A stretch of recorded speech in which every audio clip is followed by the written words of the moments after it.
Chapter 14, Wary. The background behind Wary.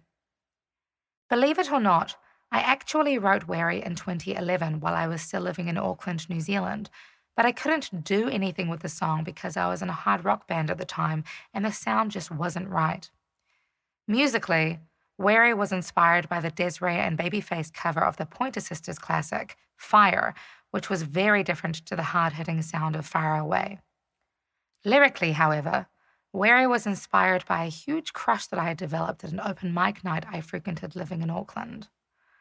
I've already mentioned that in my early 20s, I was an incredibly nervous, awkward, and insecure human. When on stage, I created this persona of confidence and strength, but behind closed doors, I was always nervous that I wasn't good enough. I was wary of relationships because I felt like one day they'd wake up next to me and realize that I was a fraud or too much trouble or simply not the right person anymore. The songwriting process for Wary. When I was 15 years old, I was in a relationship with a much older man. Have you noticed a pattern yet? Older men and super toxic relationships seem to go hand in hand for a long time because I didn't know or respect myself yet. I think he had in his mind that since I was so much younger than him, I'd be easy to manipulate and mold into the perfect housewife. Clearly, that idea did not work out for him, and I definitely don't recommend it. Nonetheless, he introduced me to some incredible music like Pink Floyd and some other tunes that to this day serve as a guilty pleasure. The Desiree and Babyface version of Fire continued to be one of my favorite songs long after I ended things with him, and at 22 I started playing around with some potential chord progressions that kind of gave off a similar vibe. I came up with a relatively strong guitar concept, but the lyrics, however, were partially inspired by a poem that one of my friends from high school had written years earlier. I was still learning about love, aren't we all? And one day her poem just hit a chord with me. So often we get caught up in our own feelings that we forget that the other person also has thoughts and emotions. In other words, if I'm feeling a certain type of way towards a partner, who's to say he's not feeling the same way about me?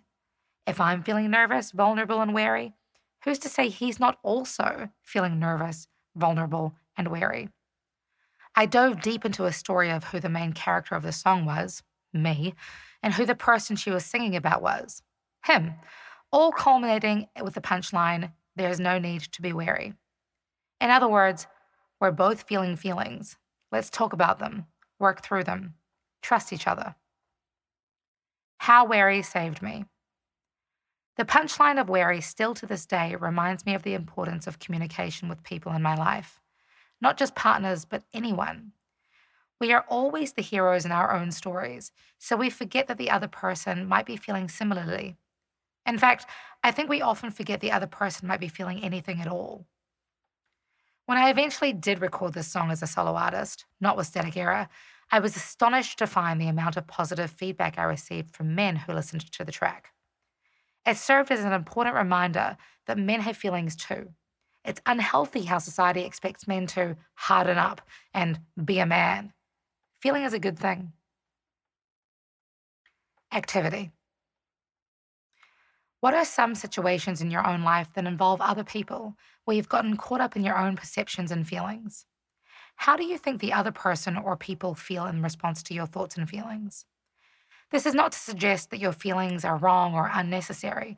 I believe all feelings are important to not only identify but lean into. However, it can be incredibly helpful to analyze situations from many different perspectives.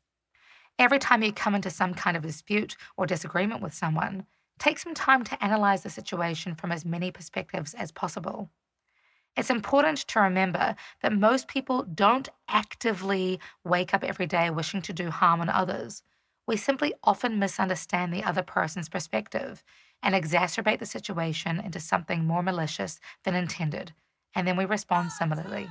He's the kind of man who lights up the rain.